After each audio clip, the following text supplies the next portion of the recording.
Loué soit Jésus-Christ et avant avec Marie. Bonne et sainte journée à vous tous, chers enfants, dans les cœurs sacrés de Jésus et de Marie, et dans le cœur très pur de Saint Joseph. Rebonjour avec notre chronique matinale Sainteté Café. Aujourd'hui est vendredi 27 décembre. L'Église célèbre tant dans le Novus Ordo que dans le Vetus Ordo la fête de Saint Jean l'apôtre et l'évangéliste. Et peut-être aucune émission de Saint et Café ne fut pour moi aussi émouvante que celle d'aujourd'hui, que je célèbre, que je fête, pour donner gloire au Seigneur, mon premier jubilé sacerdotal, mes 25 ans de messe.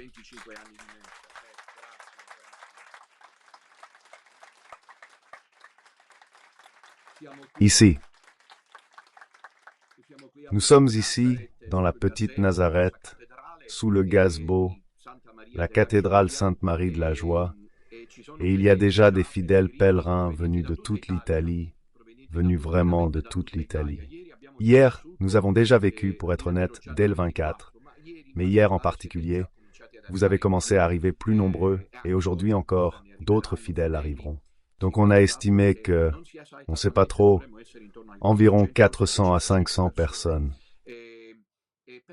Mais hier soir, il y a eu ce premier moment d'introduction, le 26 décembre, avec la prière de l'après-midi, puis le dîner ensemble sous l'autre gazebo, le restaurant que nous avons ouvert. C'était beau, une belle fraternité. Je voyais les friulants avec les calabrais. Pour dire non, et vraiment, ce petit reste est un miracle continu. Bravo à la Vierge Marie.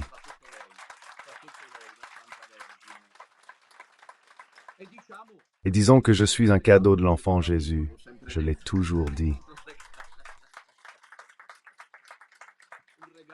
Un cadeau de Jésus, car je viens après Noël. On parle du jubilé dans la fausse église, ces trucs-là. Le vrai jubilé, c'est aujourd'hui que je fête mon anniversaire, mais surtout le jubilé, parce que je marche avec le jubilé. Que mes ennemis s'y fassent une raison. Malgré toutes les tentatives pour semer la tristesse et l'oppression, la joie finit toujours par triompher. J'ai été ordonné. Je suis le premier prêtre du jubilé de l'an 2000. Ok? C'est-à-dire que Jean-Paul II a ouvert la porte sainte dans la soirée, dans la nuit, entre le 24 et le 25 décembre 1999, donnant ainsi officiellement le coup d'envoi à l'année sainte 2000, au jubilé de 2000. Et 2 jours plus tard, j'ai été ordonné prêtre. J'ai fait des recherches et effectivement, je suis le premier prêtre ordonné au monde entier. Au monde entier, hein? Je crois que je n'ai jamais souligné cet aspect, parmi d'autres. Je me suis résigné, car je n'ai jamais voulu en parler auparavant. Mais il arrive un moment, dans certaines vies comme la mienne, objectivement, où la personne doit accepter, si elle est humble, d'être un signe pour les autres, et donc de raconter son histoire. Je ne sais pas si vous me comprenez, comme si elle parlait d'un autre, au point de savoir qu'elle n'y est pour rien, mais qu'elle a été choisie par le Seigneur. Je suis le premier prêtre jubilaire de l'an 2000. Ce n'est pas le hasard. Ce n'est pas le hasard. C'est très beau. Alors merci tout d'abord à tous les fidèles présents ici, qui forment une haie autour du signataire, mais surtout merci aux confrères du Sodalis. Don Enrico vient juste d'entrer. Ils sont tous présents, et maintenant ils sont tous là. Je ne sais pas où il est maintenant. Le voilà. Et je voudrais surtout remercier aussi ses parents, sa maman qui sont là, qui ont voulu venir pour cet anniversaire. Je trouve ça très beau, parce que j'ai perdu mes parents justement durant cette année jubilaire. Mon père est décédé, il est venu à manquer le 20 juillet, et ma mère le 6 octobre, alors que nous étions... Certains ont contesté mon absence et ma suspension. Beaucoup d'autres, dotés d'une foi plus profonde et d'une rigueur évangélique plus intense. Jésus dit au Fils dont le Père vient de mourir, « Jésus, je veux te suivre, mais permets-moi d'abord d'aller enterrer mon Père. Laisse les morts enterrer leurs morts. » J'ai dû quitter le chemin, la mission, car ma mère était morte. Il n'était pas nécessaire de rentrer, ensuite chacun à sa rigueur. J'ai perdu mes parents, mais d'autres prêtres ont aussi leurs parents. Faisons l'échange. Maria Lucia sera la mère des prêtres. Merci d'être là.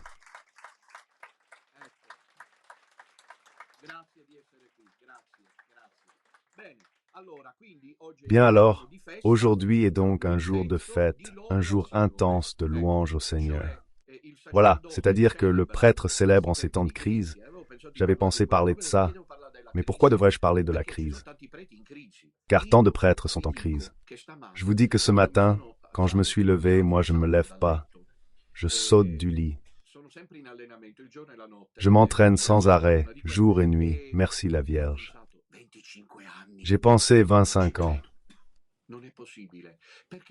Ce n'est pas possible, car je suis heureux d'être prêtre, joyeux le matin, le soir, la nuit, dans les épreuves, dans les joies. Toujours moi, je ne cesse de remercier la Madone pour cet immense, extraordinaire don. Et je ne comprends pas les prêtres qui entrent en crise, qui se demandent si, en entrant, j'ai dit devant Bergoglio, les faux, aux partisans de Satan, vive le sacerdoce, vive le célibat, car le prêtre est un homme libre. C'est la miche, dit von Balthasar. J'ai ce livre avec moi que je voudrais commenter. J'y arriverai. Il a pour titre « Existence et totalité ». Pour moi, c'est un petit livre, mais il est très important. Je ne le prête pas, d'ailleurs je prête tous les livres, sauf ceux-là que je ne prête pas, parce que beaucoup de livres ne reviennent pas. Existence sacerdotale de von Balthasar. J'en lirai un passage bientôt. Chapitre 5, il me semble qu'il s'intitule « Le prêtre que je cherche ». À un moment, il parle du prêtre comme du pain toujours frais. C'est cette miche qui exhale le parfum du pain, le pain eucharistique. En attendant, je voulais vous remercier d'être déjà présents.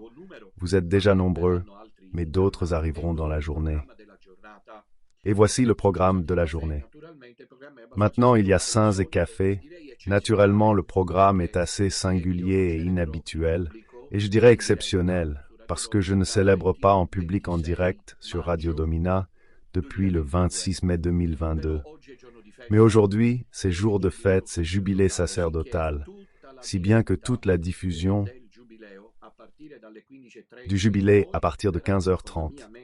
Elle sera diffusée avec ma messe en direct pour les fidèles restés chez eux. Donc aujourd'hui, tout sera retransmis en jubilé. Ça passera, je ne sais pas si la réalisation... Je lui demande confirmation. Francesco a-t-il été informé par la réalisation? Peut-être pas. Cela passera fréquemment en souscription. Attention, le prêtre en question a été réduit à l'état laïque par le soi-disant pape François. Ainsi, les gens sont informés et changent de chaîne si cela ne les intéresse pas. Mais nous le faisons pour tous les fidèles, qui sont la majorité et qui n'ont pas pu être présents, ils le regrettaient beaucoup. Nous les incluons dans la fête, vous m'avions dans la fête, vous verrez les belles choses préparées. À ce propos, j'aimerais qu'ensemble nous remercions, comme on le fait rarement, l'équipe, le personnel qui collabore avec moi. Ce sont tout simplement des personnes extraordinaires par leur dévouement. Hier soir, vous avez vu Nicoletta, qui est maintenant assez connue, avec son mari. Le mari est boulanger. Eh bien, ce sont des choses qu'on ignore, et puis souvent, ces gens si simples n'attendent rien en retour. Vous comprenez? Les gens simples ne savent que faire de la gratitude. Mais Enrico, qui est le mari de Nicoletta, donc qui est la présidente de l'association, m'a dit « Père, il y aura un certain nombre de plateaux repas, enfin, combien ?» Et je l'ai regardé, selon moi, il y en a peu. Comment fait-on le 26? Chez nous, je ne sais pas ailleurs, tout est fermé. Eh bien, Enrico est descendu au four, il est allé au four, l'a ouvert, il est allé pétrir et a préparé les morceaux que nous avons ensuite continué à manger.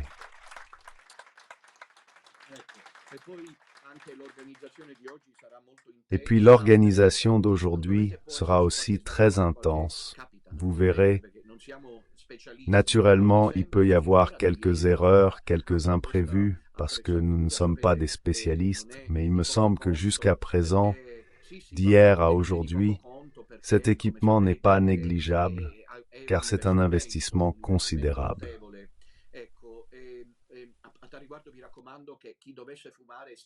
À ce propos, je vous recommande à ceux qui fument de rester loin de ces installations, car elles ne sont pas ininflammables. Donc ceux qui fument doivent se tenir à distance. Si vous me trouvez en montagne, c'est parce que je fume un cigare pour m'éloigner. Je ne sais pas si j'aurai le temps d'en fumer un aujourd'hui, j'espère que oui. Bien mes amis, donc un grand merci à vous tous. Ainsi le titre de l'épisode d'aujourd'hui est à ce que je ne savais pas quel titre donner, c'est pas facile. Cherche ici, cherche là, j'ai trouvé le titre. Et devinez qui me l'a fait retrouver le titre. La Vierge ne cesse de m'étonner. Ça devait être ainsi. Aujourd'hui, j'arriverai à ne pas pleurer, mais mon cœur en ce moment pleure de joie, d'émotion, de ravissement, de gratitude. Cependant, je me retiens, parce que j'y tiens. Ce matin, il m'a appelé. Devinez quel était l'appel que j'attendais tant. Mais demandons-le aux fidèles, parce que vous le savez. C'est pas juste, vous êtes favorisés. Silence. Qui le dit? Mon jumeau. Il m'a appelé Massimo et il m'a dit ça. Vœux et routine. Puis il m'a dit, mais tu sais, mémorise ce numéro. 9132. 9000? Oui, il m'a dit. J'ai calculé, tu es prêtre depuis décembre 99 et on est le 27 décembre 2024. Alors j'ai calculé la moyenne d'une messe par jour, même si parfois il y en a plus. Officiellement, 9132.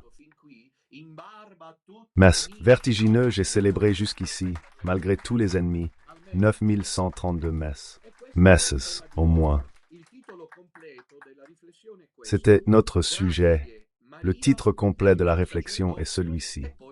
Merci Maria pour mon sacerdoce. Et puis, 9132 messes. Le titre. Alors, procédons par ordre.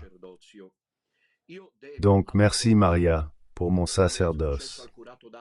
Je dois tout à la Vierge Marie, comme le curé d'Ars, tout simplement. Que j'ai été ordonné prêtre, parce que le diable qui m'a toujours senti venir, évidemment quelque chose. Aujourd'hui, je veux parler librement, comme si je parlais d'un autre, mais c'est juste que je le fasse. Ensuite, les ennemis pourront me juger comme ils veulent. Moi, je sais pourquoi je le fais, pour donner gloire à Dieu. Le démon m'a senti venir depuis tout petit. Moi, quand je suis né, je devais mourir, je m'étouffais. J'avais bu le liquide amniotique et il n'y avait rien à faire. J'étais dans mon lit, sans respirer. Ma tante maternelle, donc l'épouse du frère de ma mère, s'y est accortée que j'étais déjà devenu noir. Il m'a pris par le petit pied et il a commencé à faire comme ça en me frappant. Voilà pourquoi je dis que j'en ai assez, parce que j'en ai pris des petites quand j'étais petit. J'ai commencé à en prendre tout de suite. Je les ai prises tout de suite, tout de suite, tout de suite. Et puis toute ma vie, j'ai eu cette conscience du diable qui me poursuit. Peut-être, vous le voyez maintenant clairement, car celui qui a foi, prie et même comprend que tout ce qui arrive. Parce que ce que je veux dire, c'est que les ennemis, s'ils sont ennemis, eh bien, que font-ils? Cessionner. Pourquoi cette haine de moi? Le diable. Que fait le diable? M'arrêter. Il a toujours essayé. Je ne le dirai pas. Mais surtout, j'ai pu expérimenter la présence de la Vierge Marie dans ma vie. La Sainte Vierge Marie, la Mère Céleste, qui bien sûr n'a pas voulu éclipser l'affection maternelle naturelle de la mère naturelle, de maman Catherine. Non, mais c'est elle, la Madone, qui a permis au sous-signé, car tout était bloqué, je ne pouvais pas devenir prêtre, c'était possible. L'évêque a même ordonné en disant « je lui retire même le diaconat ». Non seulement il refusait de m'ordonner prêtre, mais voulait m'ôter le diaconat. Alors je vous dirai brièvement ceci. Je me suis mis à prier, je vous l'ai raconté hier, j'ai été laissé seul au séminaire, un acte selon moi d'irresponsabilité. En tant qu'évêque, je ne ferai pas ça. Prendre un jeune diacre et le laisser seul au séminaire en été, derrière la cathédrale de Palerme, qui était un désert, parce que tout le monde va à la mer, tout le monde à la campagne. Et il m'a mis là, et j'ai commencé à prier la Madone. Je fréquentais une âme mystique dont je n'ai jamais parlé, et dont je ne parlerai probablement jamais, si ce n'est à la fin de mes jours.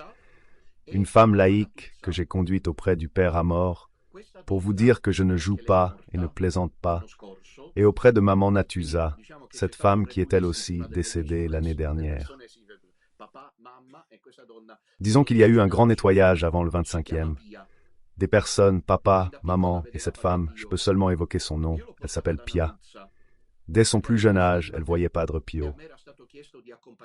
Je l'ai emmenée chez Natusa car elle avait les stigmates et on m'avait demandé de l'accompagner. Tu sais, 15, 16 ans, je devais l'exorciser car les prêtres refusaient. Et Jésus lui disait, « Viendra le mien », il donnait déjà alors le nom.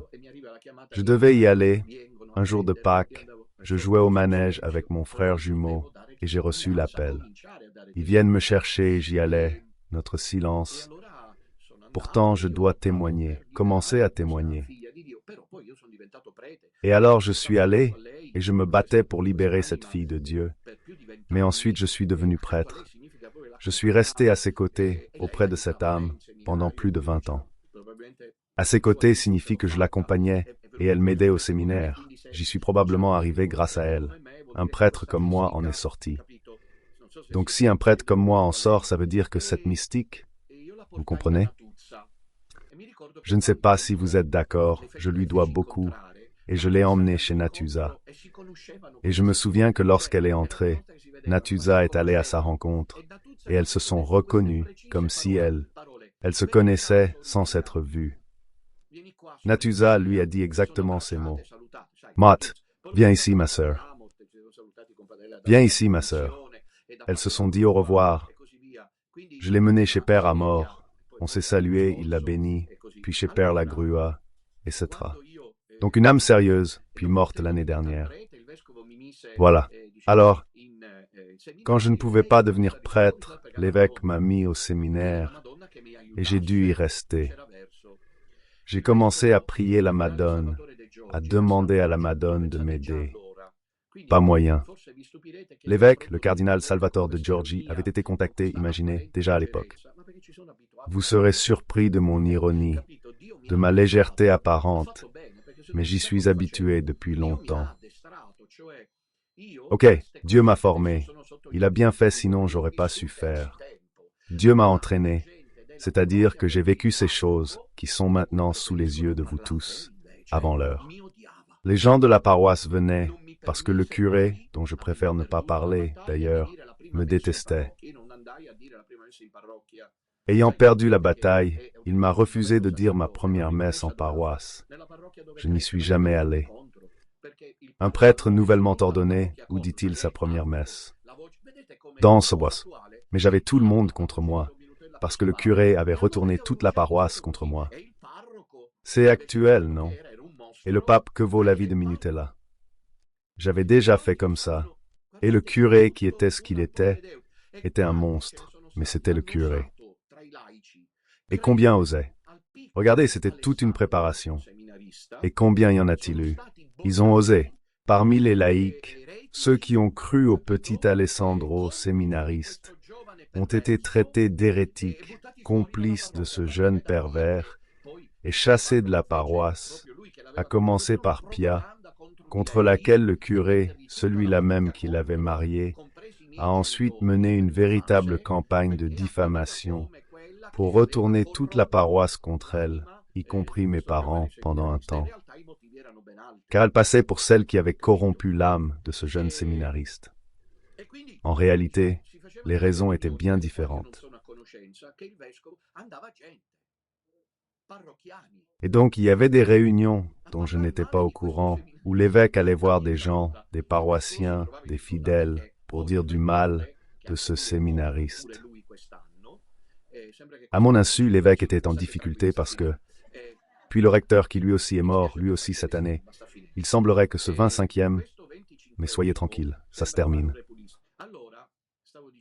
Désolé, mais ça se termine. Ce 25e semble faire un grand nettoyage. Alors je disais qu'il s'en prenait à moi, qu'il parlait contre moi. Mais l'évêque appelait d'abord le recteur du séminaire pour demander « Mais moi d'Alessandro, j'ai une bonne... » Et c'est ce qui le rendait. Puis ce saint homme, toujours vivant et octogénaire, Je le salue avec respect, inclinant la tête pour sa bénédiction. Qui sait si un évêque viendra imposer les mains pour la suite, si Dieu le veut. Je l'attends, ce serait nécessaire et je dirais même évident que je devienne évêque. Quoi? Pourquoi porter la croix et l'anneau? Non, c'est parce qu'évêque, celui qui veille, il me semble que je le fais. Quoi qu'il en soit, il retord allait et lui dire, mais il est toujours en chapelle à prier, en parlant de moi. Quoi? Il est schizophrène alors? Sous-traitement. La proposition de l'évêque.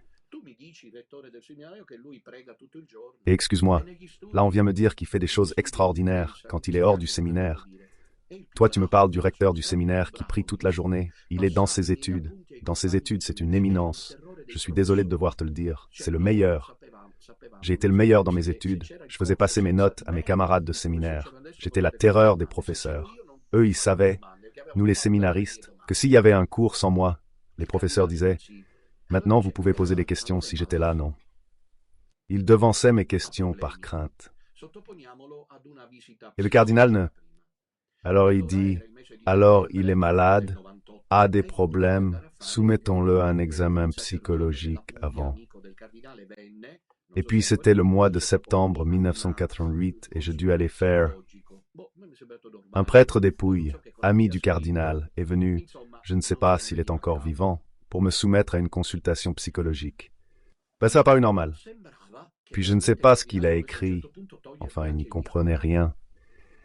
Et il semblait que le cardinal voulait, à un moment, me retirer même le diaconat, parce que c'était le moment où il s'est davantage fié aux calomnies, aux offenses, aux insinuations, qu'aux données objectives que le recteur mettait en lumière. Réussi dans mes études, toujours en prière, je n'ai jamais dérangé personne, je n'ai jamais eu une vie parallèle, ni alors ni aujourd'hui. Le diable a tout fait pour m'empêcher de devenir prêtre. Je crois que sa colère vient de la victoire de la Vierge. Je vais vous expliquer. Bon, allons-y alors car un moment décisif doit arriver. Ce nœud, il fallait que quelqu'un le trouve. La Madone devait trouver quelqu'un pour régler la question. Donc, j'avais un professeur, Bassino comme ça, est mort aussi lui, un père franciscain. Je dois vous dire, dans mes tourments existentiels, j'ai toujours trouvé un prêtre franciscain pour m'aider. Je sais pas pourquoi, j'ai l'impression qu'il y a une histoire d'amour entre les franciscains et la Madone, un lien spontané. Alors que moi, prêtre de Jésus, je le déroule. Je vois que frère Célestin ne le déroule pas, mais il y a un lien marial en tant que franciscain, je dirais constitutif avec la Madone. Je ne sais pas mieux l'expliquer. Ce père franciscain s'appelait père Basilio Randazzo. Il est de Carini. Puis il m'appelle à part et me dit, écoute, Alessandro, mais qu'est-ce que tu as fait? Car il faisait partie de l'équipe d'examen. Qu'as-tu fait? Papa, qu'as-tu fait? Rien, je serai prêtre. Pourquoi donc? Regarde, il m'a dit selon moi, si tout ce qui est dit n'est pas vrai, tu as une mission spéciale, parce que c'est alors le diable qui ne veut pas que tu deviennes prêtre. Il m'a parlé, s'est fait une bonne idée, me connaissait déjà comme prof et la suite. Une réunion comme le curé d'Ars, c'est pour ça que j'y suis lié. Et alors ils font la réunion et le cardinal dit, je ne me décide pas à l'ordonner prêtre. Il avait déjà changé d'avis parce que mon jumeau y était allé aussi. Je ne vous dirai pas. Juste là, lui qui a toujours été si timide et réservé. Et puis mon papa, aujourd'hui j'ai particulièrement pensé à mon papa, qui de façon hérétique a dit « Mon fils est né prêtre ». Ils ont eu qu'à le reconnaître. C'est pas comme ça ne fonctionne pas comme ça.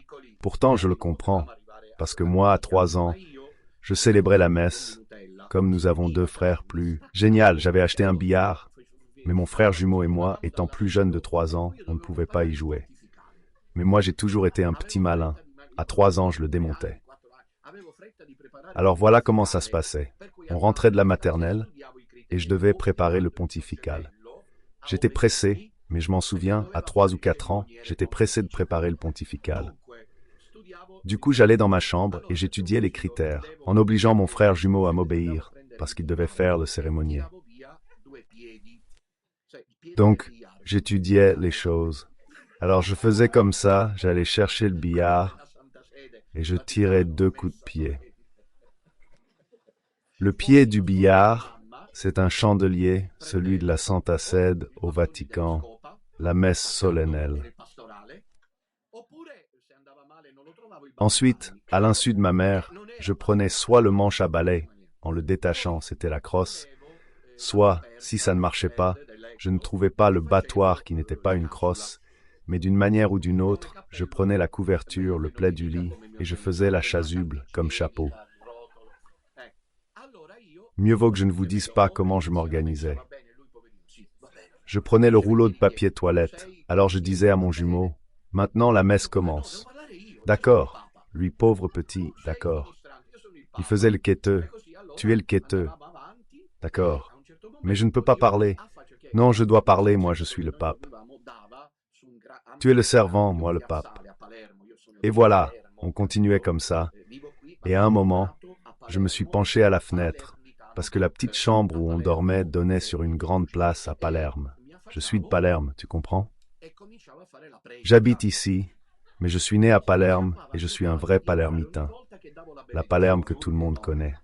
Et je me penchais et il commençait à faire la leçon. Mon père s'invitait à chaque bénédiction, urbi et orbi. Lui savait déjà l'heure. Je n'invente rien. Demandez à mon jumeau. Et il entrait, imaginait la scène, il la trouvait drôle, appelait les voisins d'à côté pour assister à la bénédiction du pape. Urbi et orbi. Et alors?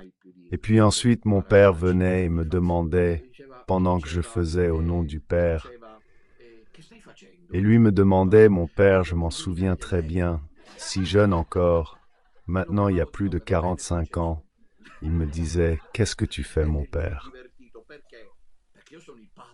Et moi, je devais te vouvoyer, et je l'appelais par son prénom, d'accord, Francesco. Et lui amusait, pourquoi? Je suis le pape, et alors, qu'est-ce que tu fais? Je donne la bénédiction papale. Alors, mais mon jumeau est allé voir le cardinal pour essayer de raconter tout ça. Puis tu sais, moi, toute ma vie, je ne sais pas. Ce matin, les petites sœurs m'ont demandé une paire de petites sœurs, père. Mais à quel moment as-tu compris que tu allais devenir prêtre? Jamais, nel senso di sempre. Mon histoire est particulière. Je n'ai jamais ressenti comme les autres cet appel. Je suis l'appel. Je ne sais pas comment expliquer, je suis né avec ça, vous comprenez. Je n'ai jamais eu de doute. Pour moi, on avance, on avance. Car le sujet est dense, le discours est dense. Je n'ai jamais raconté ces choses, n'est-ce pas? Mais aujourd'hui, c'est le jubilé, vous êtes venus de toute l'Italie. Alors, je n'ai jamais eu d'appel, toujours moi.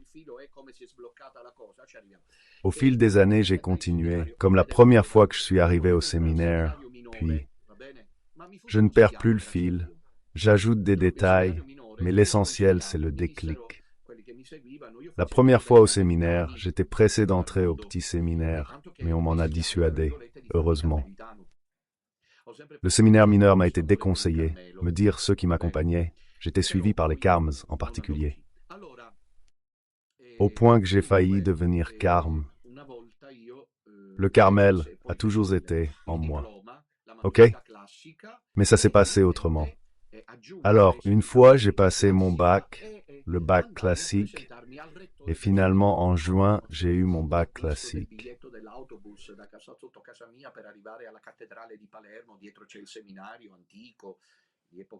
Je suis allé me présenter au recteur du séminaire.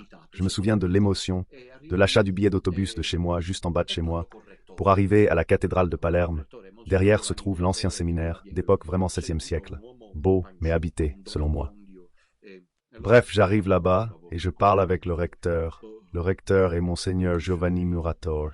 Que Dieu ait son âme, assis, un homme bedonnant, un don abbondio. Et alors il parlait avec une voix comme ça. Qui es-tu? Je suis Alessandro Minutella. Et tout un discours s'est engagé. Puis à un moment donné, il m'a dit, voilà, tu pourras commencer ton chemin. Et ensuite, nous les supérieurs, nous verrons si tu as la vocation. Monseigneur, je lui ai répondu, vous pouvez dire ce que vous voulez, moi j'ai senti l'appel du ciel en moi, je vis en comptant les jours pour devenir prêtre. Là-dessus, il m'a réprimandé, à juste titre, car il est vrai que ce sont les supérieurs qui doivent décider, mais j'ai toujours eu le soupçon ça lui a plu, car lui aussi faisait partie de cela. Il y a des vocations comme la mienne, aujourd'hui de plus en plus rares, mais même parmi les nôtres, nous en avons des séminaristes, des vocations de naissance, c'est-à-dire qui n'ont pensé à rien d'autre dans la vie que... Revenons au récit, sinon on n'en finira jamais. Je vais vous lire von Balthasar. Et donc, se réunit ce groupe de psychiatres, neurologues, psychologues, je ne sais pas qui il y avait. Le père Randazzo, le sage dont je vous parlais, dit au cardinal qu'il est très dévot de la Madone. Comment quelqu'un accusé de telle chose peut-il être un dévot de la Madone? Quelqu'un a dit que s'il simulait, le père Randazzo, qui était anthropologue, a dit qu'il ne sait pas quelle preuve il a apportée au cardinal pour dire qu'il ne simule pas, qu'il ne feint pas, et que c'est donc une dévotion mariale authentique.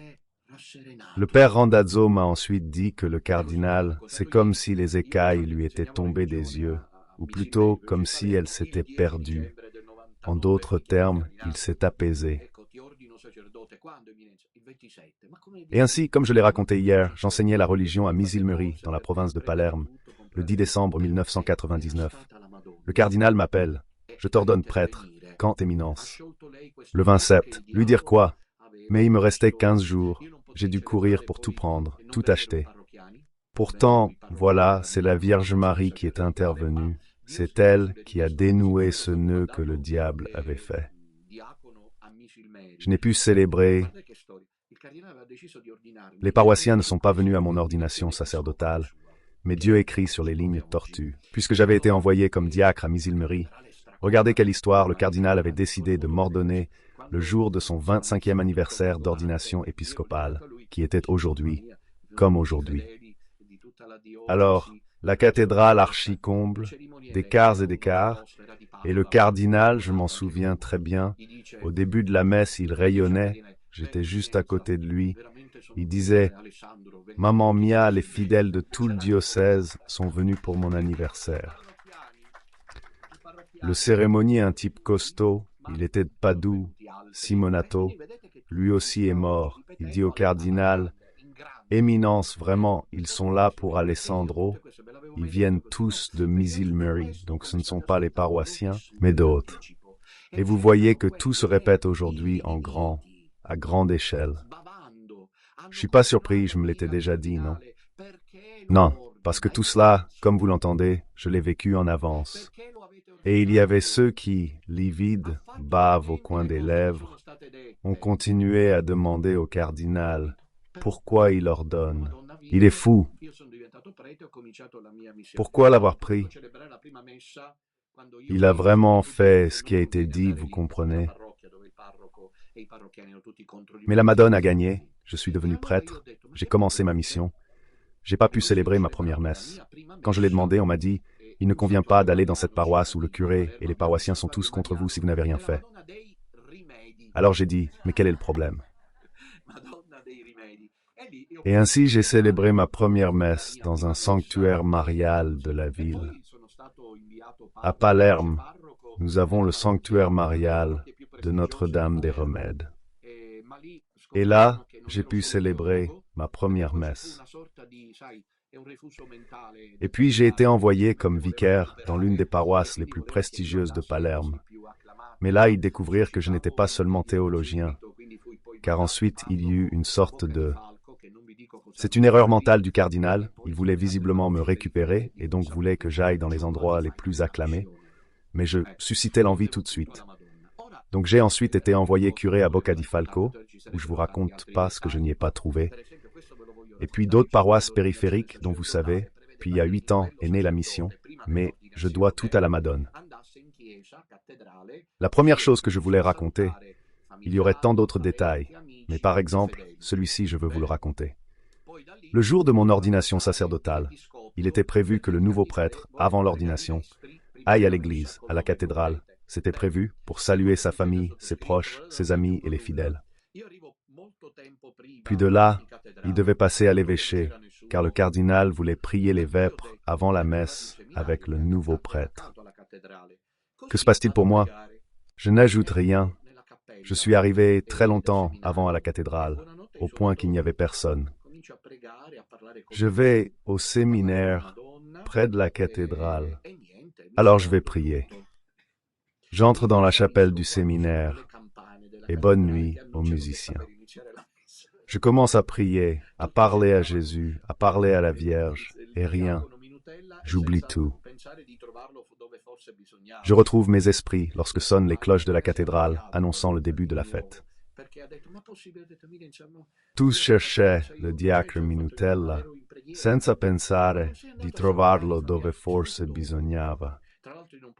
Bref, le cardinal s'est fâché encore une fois et a dit « C'est possible ?»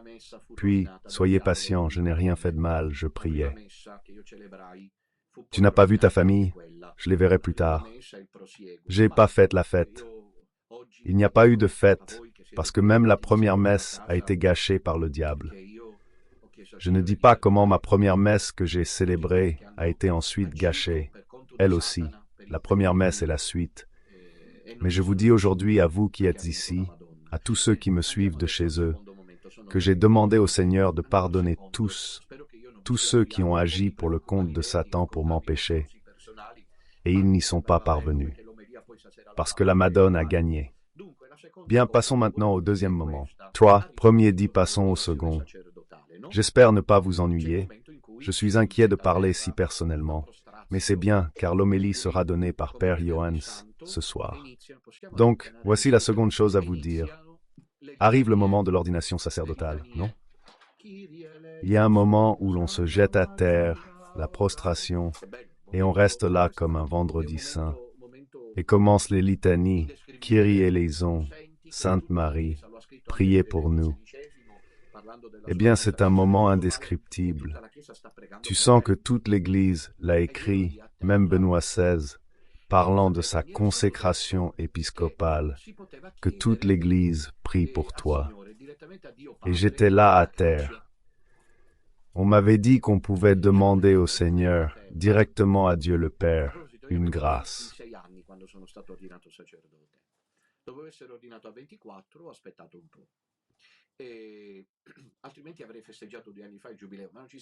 Alors moi, pendant que j'étais par terre, à propos, j'avais 26 ans quand j'ai été ordonné prêtre. Après avoir été ordonné à 24 ans, j'ai attendu un peu, sinon j'aurais fêté mon jubilé il y a 2 ans. Mais vous n'auriez pas été nombreux, Dieu prévoit tout.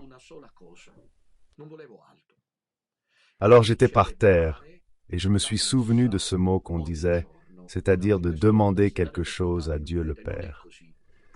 Je me suis adressé à Dieu le Père et je lui ai dit que je ne désirais qu'une seule chose. Je ne voulais rien d'autre, célébrer la messe chaque jour.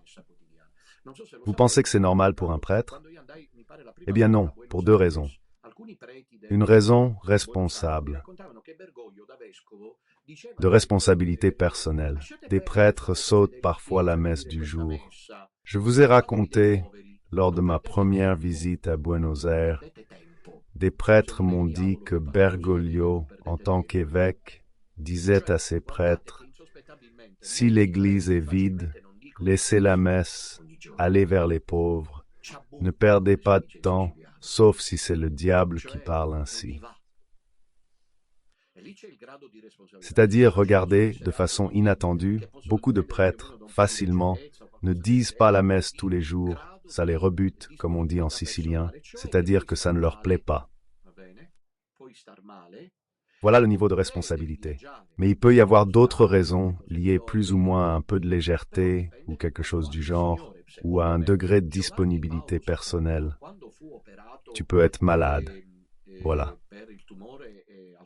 Ou alors tu dois voyager, il y a les fuseaux horaires et tout ça, ou des imprévus. Mais ça dépend à quel point tu aimes le Seigneur, selon moi. Jean-Paul II, lorsqu'il a été opéré, pour une tumeur du côlon, il me semble, son secrétaire le raconte, demanda au médecin d'organiser l'intervention chirurgicale de façon à ne pas manquer la messe après l'anesthésie.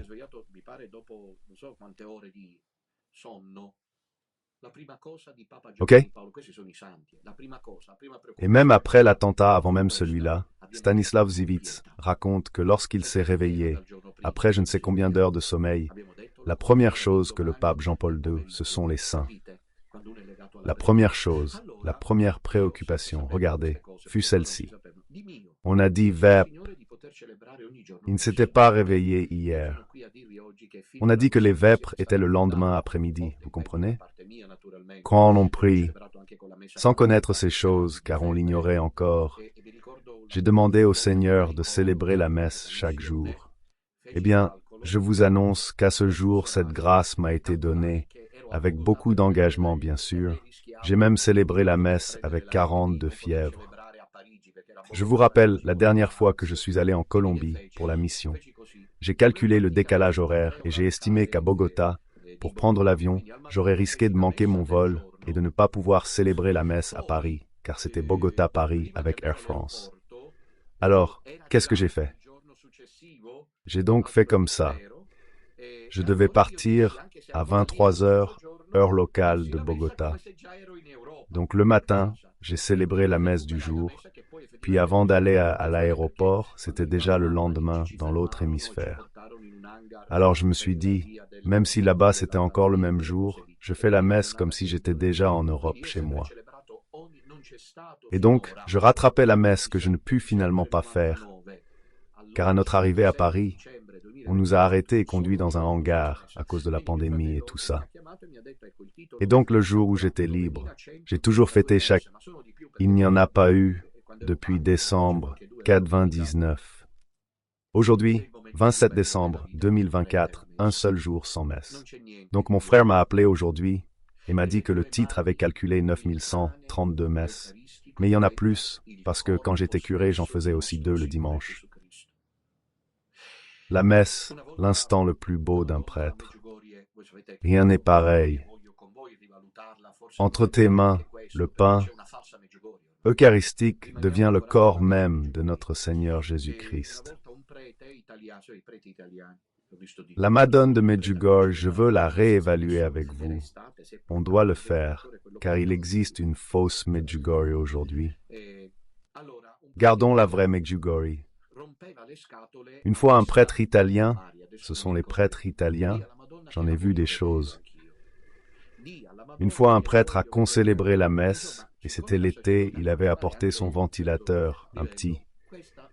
Alors un prêtre italien embêtait Visca ou Maria, je me souviens plus, la Vierge Marie, en disant « Je veux la voir moi aussi, je veux la voir moi aussi ». Et bref, comme le prêtre semble être d'un certain niveau, je ne me souviens plus si c'est Visca ou Maria qui le dit à la Vierge Marie, et la Madone lui répond ainsi, « Dis-lui que chaque jour il tient mon fils entre ses mains. » Quelle réponse! Il voulait voir la Madone, et elle lui dit, « Mais que veux-tu voir? Toi, comme prêtre, tu as la grâce de tenir Jésus entre tes mains. » C'est pour ça qu'on embrasse les mains des prêtres.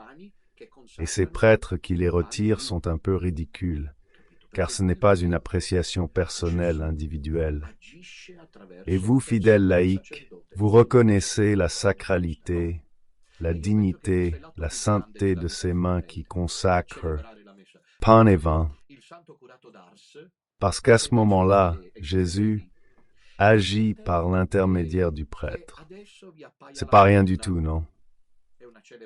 Et je pense que c'est le plus grand acte dans la vie d'un prêtre, célébrer la messe.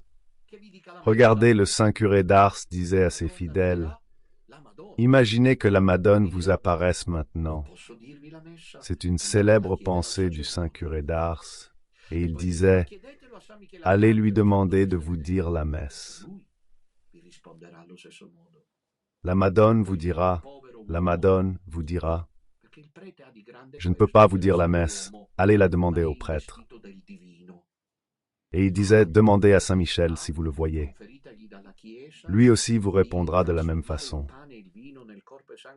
Puis vient un pauvre homme, car le prêtre a cette grandeur, qu'il reste un homme, mais qu'il est investi du divin. Au pouvoir que lui confère l'Église de transformer le pain et le vin en corps et sang de Jésus et de remettre les péchés. Ou de ne pas les remettre, hein? Ou de ne pas les remettre. Là, et je pense que ce que je voudrais dire au Seigneur devant vous tous, lors de ce jubilé sacerdotal, c'est précisément cela. Remerciez la Madone pour ce don extraordinaire d'avoir pu dire chaque jour la Sainte Messe. Je me souviens d'un retour de Terre Sainte, l'aéroport bloqué par des soldats armés, imaginez, et vous insistez, « Père, emmenez-nous là-bas. Faut être prêt pour la Terre Sainte, tout peut y arriver. » Je les revois, armes au poing. Alors le guide palestinien était très bon. Il nous a dit que « Tranquille, ne vous inquiétez pas, tout va bien. » Je me suis tourné vers les miens et j'ai dit « C'est grave. » Si les guides disent ça, c'est qu'elles ont peur. Les armes pointées pour Courroie. Vous, arrivez tard. Je devais arriver à Rome. Disons pour 4 heures de l'après-midi. J'y suis arrivé à 7 heures du soir. Et je me souviens que je suis allé au sanctuaire du Divin Amour, qui était, sur le papier, le dernier encore ouvert. Au lieu de ça, il était fermé lui aussi.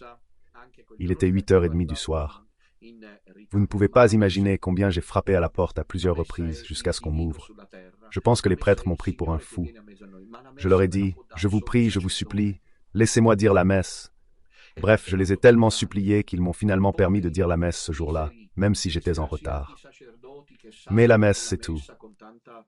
La messe est divine sur terre, c'est le Seigneur parmi nous, mais seul le prêtre peut la donner. Et c'est le plus grand acte. Pauvre, misérable, disgraziati sacerdoti qui sautent la messe avec tant de facilité. Parce que c'est l'acte sacerdotal par excellence.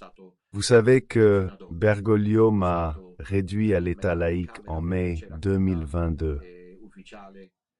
Et eux peut-être ont-ils pensé que je n'ai plus dit la messe depuis, j'ai continué à la dire, même lors des rassemblements, jusqu'à aujourd'hui. Je l'ai dite dans ma chambre, pendant qu'il y avait la messe officielle. Ce n'est plus le moment de se cacher, ce n'est plus le moment de... D'ailleurs, nous affirmons qu'officiellement nous sommes réduits à l'état laïque pour la fausse Église. Vous demandez depuis longtemps, j'ajoute ce que je disais. Mais moi aussi, chaque jour, lorsque je célèbre la messe, je vous mets tous dans le calice, car la messe, même dite seule, a une portée universelle. Le prêtre, lorsqu'il dit la messe, est en communion avec le monde entier.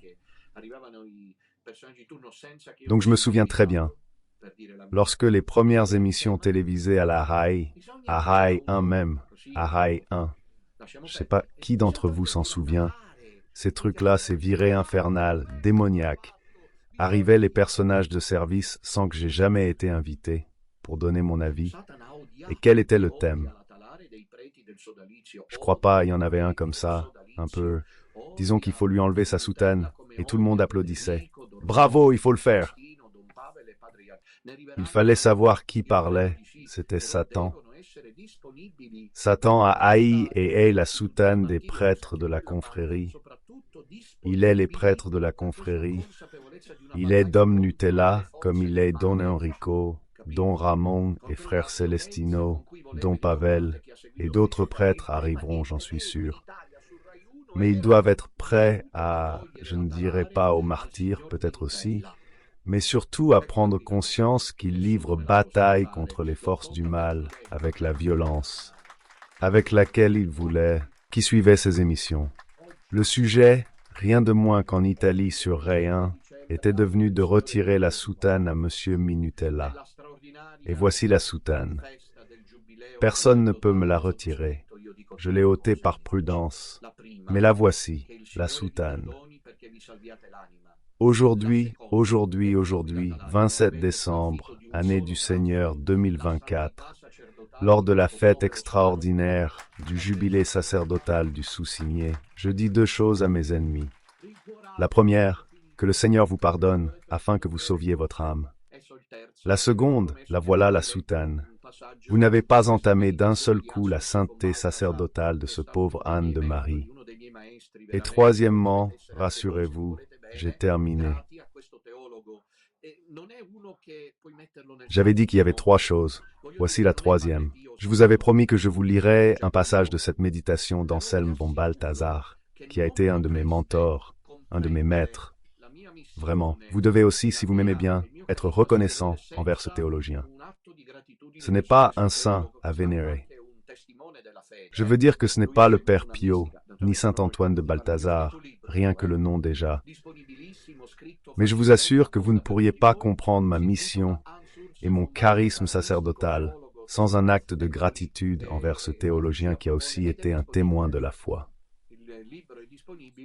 Il suit une mystique, j'ai pas le temps d'en parler, mais j'ai écrit un livre simple, disponible pour vous tous. Il s'intitule En Urs von Balthasar, mystique, théologien, témoin. Le voilà, la mise en scène propose, et il est disponible, le livre est disponible, il n'y en a plus parce que je ne les ai pas fait réimprimer. Faites comme si de rien n'était. Cependant, aujourd'hui j'aimerais vous lire, et je conclus quelques passages de ceci, s'il vous plaît. Ne vous inquiétez pas de la fumée, je vous prie, même si elle est factice, soyez patient. Ce n'est pas un reproche, c'est une politesse, c'est un lieu sacré, on ne fume pas ici, merci, même si c'est une fausse cigarette. Donc, je le dis pour vous tous, ce n'est pas infidèle, parce que sinon ça naît entre vous. Comment ça va? Viens ici puis. Non, c'est un des photographes. Le prêtre que je cherche. Bon, Balthasar écrit que celui qui est malade va chez le médecin. Celui qui fait un testament s'adresse à un notaire, à un spécialiste. Y a-t-il un spécialiste pour ce qui concerne Dieu? Dieu n'est soumis à aucune lege. Dans ce domaine, ni le sociologue ni le psychologue n'ont leur mot à dire. Dans ce cas, cet être unique que je suis, à qui le Dieu unique s'adresse, ne devrait pas à son tour s'adresser à quiconque d'autre. Il y a un rapport comme cela se produit dans le bouddhisme, dans l'hindouisme. Ce n'est pas qu'on aille voir les moines pour demander la grâce de Dieu. Une relation divine personnelle. Compris? Non, pas juste dans le catholicisme, mais aussi un peu dans l'orthodoxie. Bah oui, parce que dans ma relation avec Dieu, je suis seul. Nul ne peut agir, définir ou régler. Comme chacun meurt seul, de même est-il seul lorsqu'il prie, devant se retirer dans sa chambre pour s'approcher du Père céleste, afin de comprendre et de suivre la volonté de Dieu à son égard. Personne, sur le coup, ne peut se porter garant, mais Jésus a fondé l'Église. Et alors, quelle Église? Et qui dans l'Église peut s'immiscer dans ma relation avec Dieu? Je suis membre de l'Église, et je peux affirmer haut et fort être un bon chrétien, mais je sais très bien, si je suis honnête et sincère, à quel point je suis loin de répondre aux exigences de Dieu. C'est-à-dire que chacun de nous, même s'il veut maintenir une relation personnelle sereine et limpide avec Dieu, en fait, nous expérimentons la fragilité, la faiblesse, et finalement nous expérimentons le péché. En fait, ce que nous avons dit nous aide à comprendre combien la situation de ceux qui cherchent de l'aide est difficile et compliquée. Voilà la première qualité alors que devrait posséder le prêtre que je cherche. C'est-à-dire, avec l'autorité que Dieu lui a donnée, me dire ce que je n'ai pas le courage de me dire à moi-même. Pour ainsi dire, creuser la profondeur de ces affirmations. Il y a quelqu'un qui vient à ta rencontre avec l'autorité de Dieu dans l'Église, qui n'a pas la volonté d'interférer dans ta relation personnelle avec Dieu, mais qui, de par l'autorité que Dieu lui donne, a le courage de te dire ce que toi-même tu n'as parfois pas le courage de te dire. C'est superbe. La direction spirituelle et le prêtre. Vous savez que je n'ai pas le temps, par exemple, de vous suivre, je ne peux pas le faire, car je dois assumer mon rôle de gouvernance. Je sais que malgré les nombreux engagements, par exemple, Don Enrico qui est là, ainsi que Frère Célestin, Don Ramon lui-même, se dépense sans cesse pour les confessions et même la direction spirituelle. Pourquoi? Parce qu'ils ont l'autorité divine, en tant que ministre sacré, de te dire ce que tu n'arrives pas à te dire toi-même, ce que tu ne trouves pas le moyen de te dire toi-même. Ils n'agissent pas en tant que psy, mais au nom de Dieu et de l'Église. Je ne sais pas si c'est merveilleux tout ça. C'est la qualité. Le prêtre est celui qui est délégué et investi d'autorité d'en haut. Ce n'est pourtant pas suffisant que quelqu'un me mette impitoyablement face à ce que Dieu veut. Peut-être suis-je déjà arrivé seul à me confronter à ces questions. Lui, le prêtre, doit m'aider à persévérer. Second passage. Non seulement il doit me dire la vérité, mais en plus, il doit me tenir la main. Chacun fait ce qu'il peut avec ses prêtres. Frère Célestin le fait. Tant de confessions, Don Minutella ne cesse de me casser les pieds avec la catéchèse. On vous tient la main. Ok. Persévérez, s'il vous plaît. Moi, avec les sermons incessants, mon très cher frère, avec la confession, Don Enrico, avec tout l'engagement qu'il déploie, comme nous le savons, Don Ramon, etc. C'est-à-dire, il ne suffit pas qu'il me dise ce que Dieu veut de moi. Il faut aussi que le prêtre soit là. Voilà pourquoi ces prêtres en crise sont incompréhensibles, déprimés, perdus. Ils devraient réfléchir. Pourquoi garder l'église fermée? Comme l'a fait le saint curé d'Ars, qui lorsqu'il est arrivé là, a trouvé une vieille femme dans l'église, des toiles d'araignée partout, et tout le monde dansant dans les tavernes, se saoulant, blasphémant. Il s'est agenouillé devant le tabernacle, il avait 30 ans, il a souvent les mains en forme de croix, et il a dit, « Jésus, je te donne ma vie, donne-moi les âmes aujourd'hui avec moi. J'ai le curé d'Ars, je l'ai dit hier, mais pour moi c'est renonçable. Don Pavel sera content de ça, Don Bosco, le voilà, parmi les amis, âme, etc. Toll, je prends un peu plus de temps, mais on termine en réalité. Il en reste encore un quart, l'horaire est fixé, mais je veux finir cette pensée car je devais faire la méditation après, mais on ne peut pas à cause de la préparation technique des engagements. Donc après je partirai et, voyons, on se voit à 3h30, précisément à 15h30. Pour tout ce qui nous attend, nous prêtres, nous entrerons au fond de l'allée avec la fanfare et vous nous attendrez ici. Alors je disais donc, je veux terminer, c'est très important à considérer, à savoir le sacerdoce. Ah, le curé d'Ars, il a dit au Seigneur, « Donne-moi les âmes. » Et les saints, et ils sont plutôt contemporains, Saint Jean Bosco, par exemple.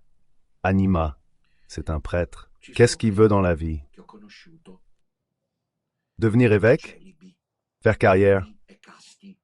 Du fric? Puis-je vous dire quelque chose aujourd'hui, jour de mon jubilé sacerdotal, que j'embrasse l'autel et que je dis toujours vive le célibat? Je peux dire, il y a des prêtres que j'ai connus, célibataires, purs et chastes, qui à la nouvelle qu'un confrère a succombé à la faiblesse de la chair avec une femme, se déchirent les vêtements, mais ensuite on découvre qu'ils ont des comptes en banque à plusieurs millions.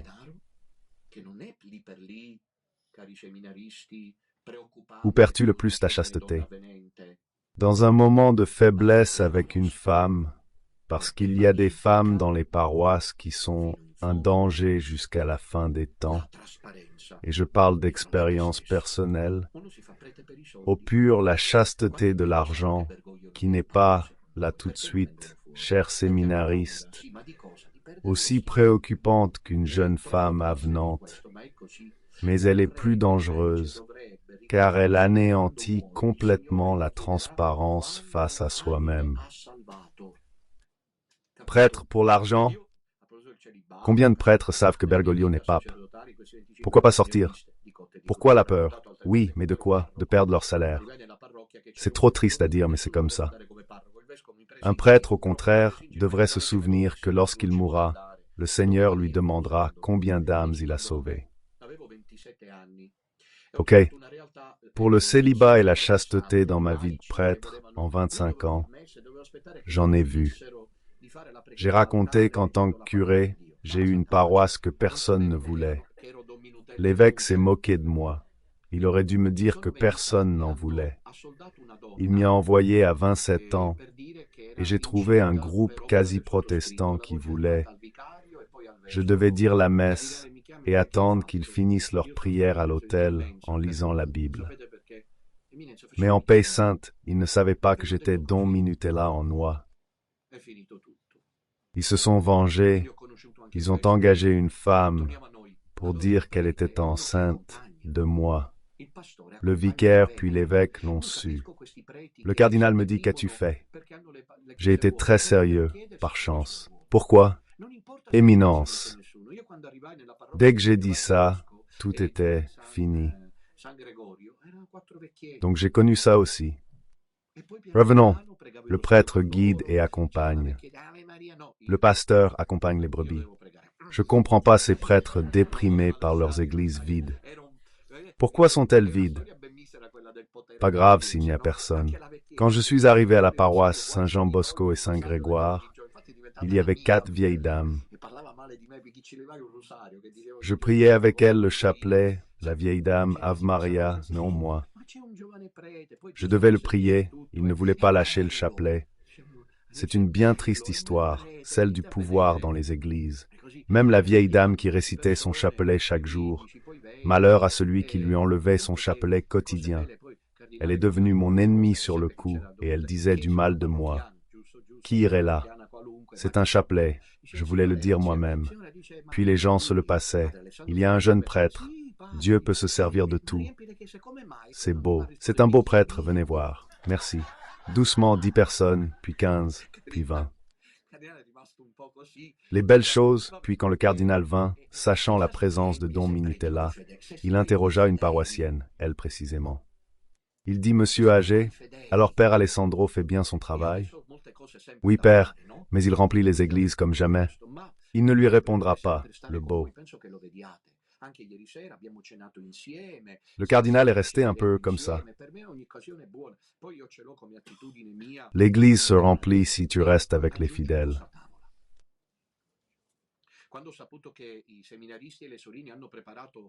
J'ai beaucoup à faire comme guide du reste, mais ma priorité reste d'être avec vous. Vous le voyez, hier soir aussi on a dîné ensemble, ce soir on dînera ensemble. Toute occasion m'est bonne.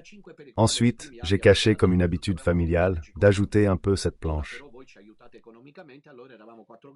Quand j'ai su que les séminaristes et les petites sœurs avaient préparé un chœur pour chanter, j'ai fait des chants religieux, et c'est juste.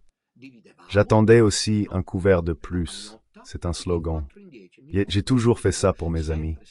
Père, il y a 45 dangers. À Petite Nazareth, au début, j'ignorais où nous loger. Désormais, vous nous aidez. Avant, on était peu. T'inquiète pas, hein? Je disais toujours, ne vous inquiétez pas, la Providence intervient. Il ne manquait jamais rien. On partageait le pain au lieu de 4 à 10. Toujours être avec les gens. Le prêtre doit être avec les gens, sans pour autant négliger son temps personnel. Concluons maintenant. Donc, von Balthasar dit que le prêtre parle avec l'autorité divine. Deuxièmement, il m'aide à persévérer par sa présence. La force avec laquelle le prêtre fait cela vient certainement de sa mission. C'est bien vrai. Il ne peut pas y arriver seul, car entre-temps, lui aussi a ses soucis, ses problèmes, ses difficultés. J'ai apprécié quand Don Ramon a quitté l'interview en Sardaigne, très belle d'ailleurs. Nous les prêtres, on se donne du mal, même si on tourne en rond, le pauvre. Peut-être qu'à ce moment-là, il avait... Peut-être que c'est une douleur au dos, dit-il. On a aussi mal au dos, et je dis, je te comprends bien. Que fais-tu quand tu as mal au dos, quand tu as de la fièvre, quand tu n'as pas dormi, quand tu es nerveux, quand quelque chose ne va pas? Que fais-tu? Tu te mets de côté, parce qu'il y a les âmes, tu comprends? Je peux donner cet exemple. Quand Don Enrico est devenu laïque, je l'ai contacté comme Don Ramon.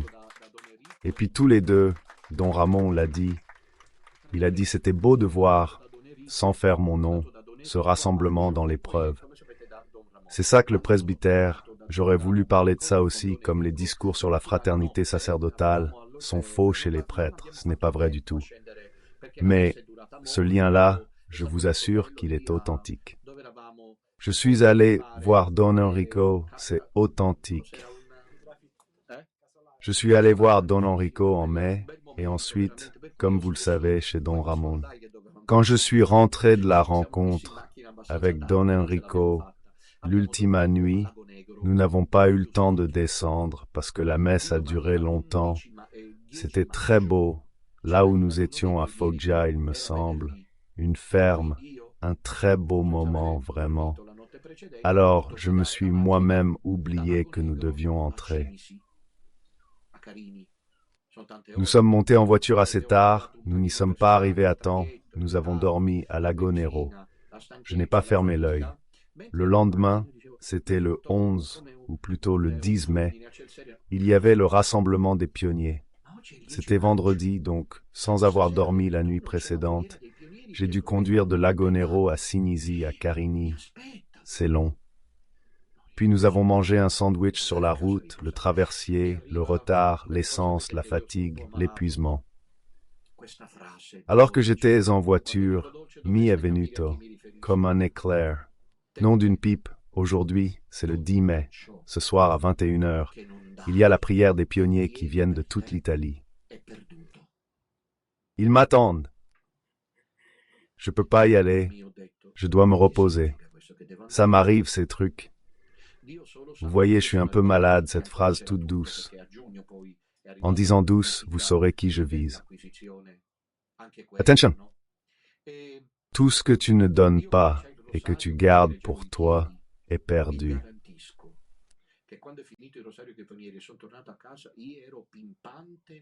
Dans mon cœur, je me suis dit, que veut dire ça, partir? Dieu seul sait comment je suis arrivé là, que tout était encore là, car en juin, j'ai reçu la notification de l'acquisition. Là aussi, j'ai commencé à prier le chapelet. Je ne tenais plus debout, je vous le garantis. Quand j'ai fini le chapelet, je suis rentré chez moi. J'étais plein d'entrain, rayonnant de joie. Même si je suis rentré chez moi, j'aurais eu des regrets de ne pas avoir donné le maximum. Mais cette phrase, « Tout ce que tu ne donnes pas est perdu », m'a beaucoup touché. Le prêtre.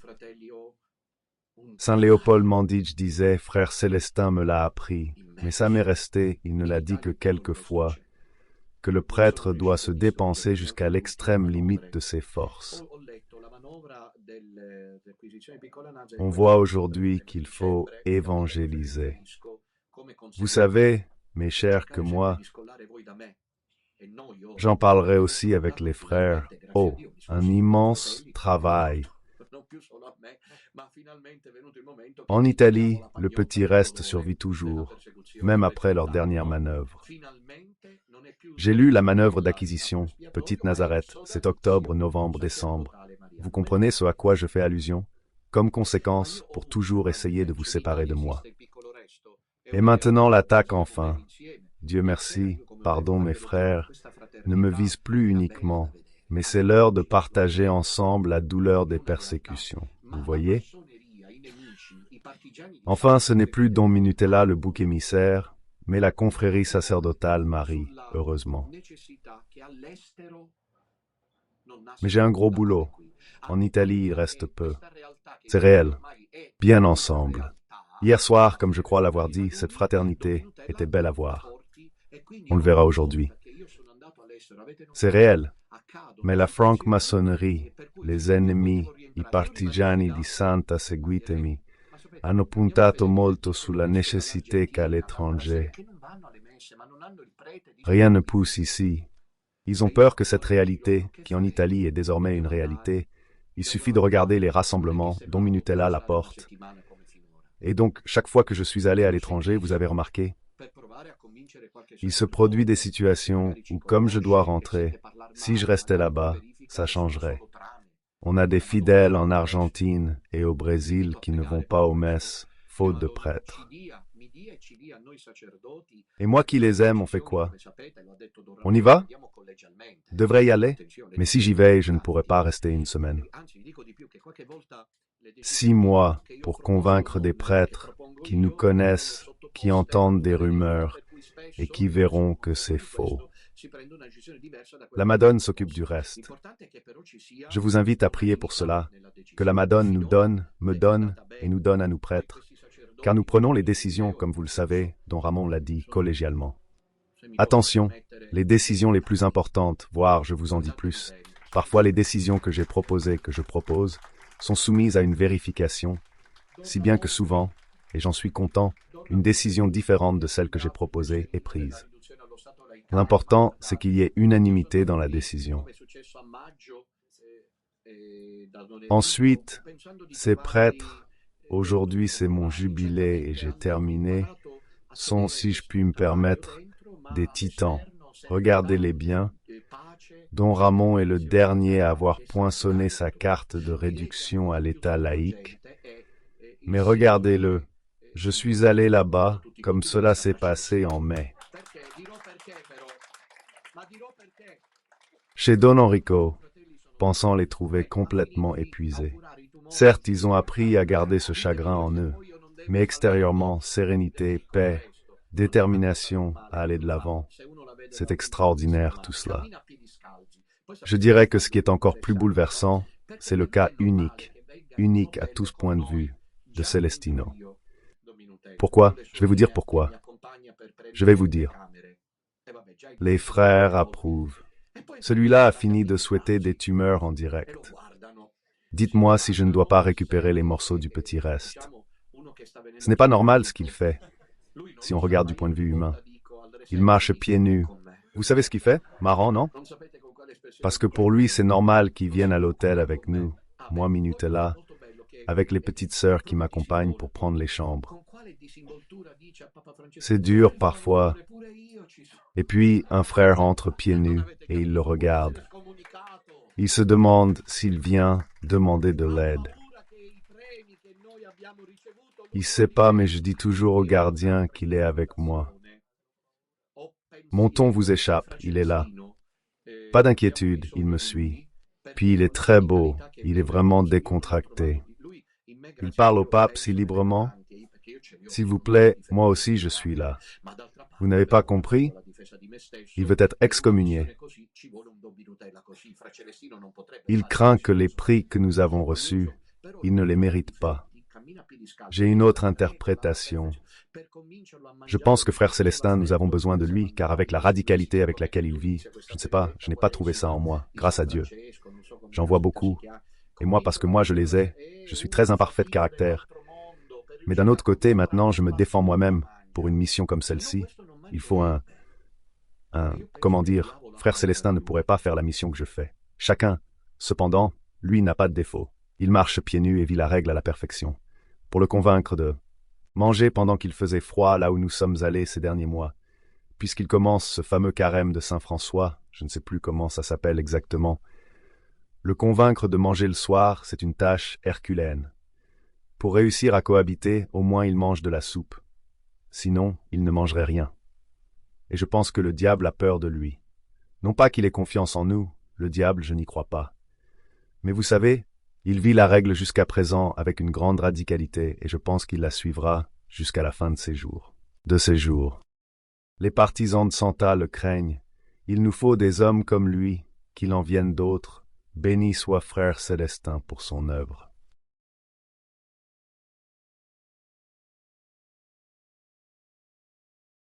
Le prêtre humble. J'ai fini, il ne sera pas tenté de me proposer quelque chose qui ne soit pas voulu par Dieu pour moi. Cherchez le prêtre humble. C'est quoi humble? Comprenons. Car je pourrais passer pour un prêtre orgueilleux. Parce qu'il y a des visions imposées, standardisées. Comprenez par vous-même que c'est humble. Je conclus. Aujourd'hui, c'est mon jubilé sacerdotal, mes 25 premières années de messe. Nous sommes ici. Pour adorer le Seigneur, nous le ferons aussi à la fin de la messe.